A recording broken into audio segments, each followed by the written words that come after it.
ये यूकेपीसीएस का यूनिट 2 का लेक्चर नंबर 8 होगा और हम कर रहे हैं लैटीट्यूड। लैटीट्यूड के अंदर भी कुछ इंपॉर्टेंट जो लैटीट्यूड होती है उनके बारे में स्टडी कर रहे हैं। तो आज हम ट्रॉपिक ऑफ कैप्रिकॉर्न के बारे में देखेंगे। ट्रॉपिक ऑफ कैप्रिकॉर्न किन किन कंट्रीज और वाटर बॉडीज से पास होती है। तो जैसे मैंने आपको बताया था, मैंने आपको दो चीज़ें बताई थी। एक तो ये ट्रॉपिक ऑफ कैंसर है 23.5 डिग्री नॉर्थ। तो यहाँ पर 21 जून को सनसाइन करता है और ये इक्वेटर है। यहाँ पर 21 मार्च और 23 सितंबर को सन बिल्कुल इक्वेटर पर होता है और 22 दिसंबर को होता है ट्रॉपिक ऑफ कैप्रिकॉर्न पर। 22 दिसंबर को ये डेट आपको अच्छे से पता होनी चाहिए, अदरवाइज काफ़ी चीज़ें आप गलत कर सकते हो। अब किन किन कंट्रियों से ये पास होती है उनके बारे में बता देता हूँ। तो देखिए, मैंने यहाँ पर कंट्रियों के नाम लिख दिए हैं कि साउथ अमेरिका की किन किन कंट्रियों से, अफ्रीका की किन किन कंट्रियों से और ऑस्ट्रेलिया से पास होती है। पैसिफिक आइलैंड में कुछ छोटे छोटे आइलैंड है उनसे पास होती है और कौन कौन सी वाटर बॉडीज से पास होती है। तो आप मैप पर ज़्यादा फोकस करें क्योंकि ये सारी चीज़ें रटने वाली नहीं है, ये थोड़ा फोकस करने वाली चीज़ है। अब देखिए, ये कौन सी कंट्री है। ये है, पहले मैं आपको बता देता हूँ कि ये पेन दूसरा ले लेता हूँ, ठीक है, ब्लैक ले लेता हूँ। तो ये जो है, ये क्या है, ये है हमारे पास, ये जो लाइन ड्रॉ हो रही है ये लाइन, ये है हमारे पास ट्रॉपिक ऑफ कैप्रिकॉर्न। और ये कौन सा कंट्री है, ये है चिली।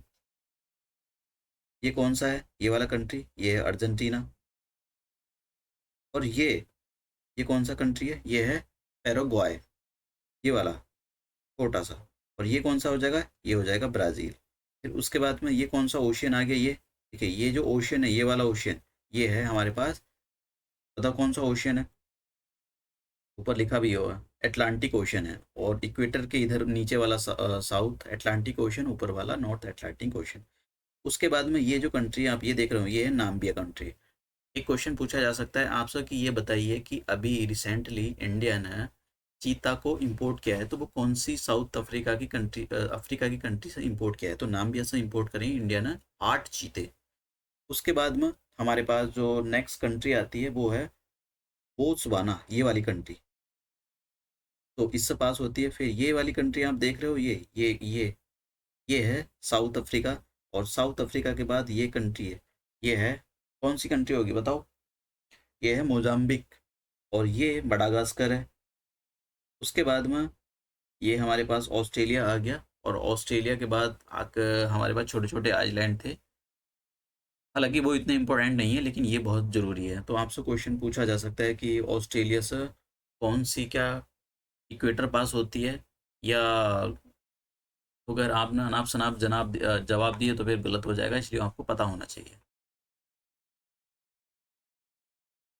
तो ये जो क्वेश्चन पूछे जाते हैं ये काफ़ी, मतलब आजकल कोई सा भी पीसीएस है उसके अंदर थोड़े डिफिकल्ट क्वेश्चन घुमाकर पूछने लग गए हैं, क्योंकि अब उनको पता है कि 200 वैकेंसी निकलेगी तो कई लाख स्टूडेंट्स बैठते हैं, उन सबको रोकना है कैसे ना कैसे करके।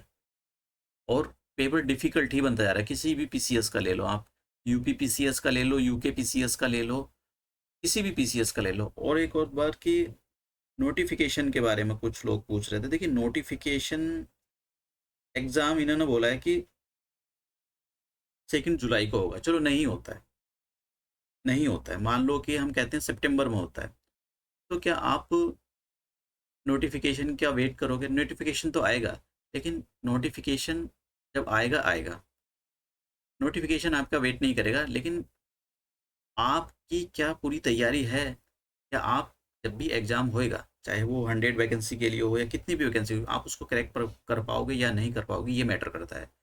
ठीक है, अब आ जाए, क्योंकि जो पीसीएस है, यूके पीसीएस है, वो तो मतलब उत्तराखंड आयोग है, वो तो निकाल देगा, सितंबर तक कर देगा। लेकिन आपकी तैयारी अच्छी होनी चाहिए, उसको कोई फ़र्क नहीं पड़ता, ये तो निकलते ही रहते हैं आप।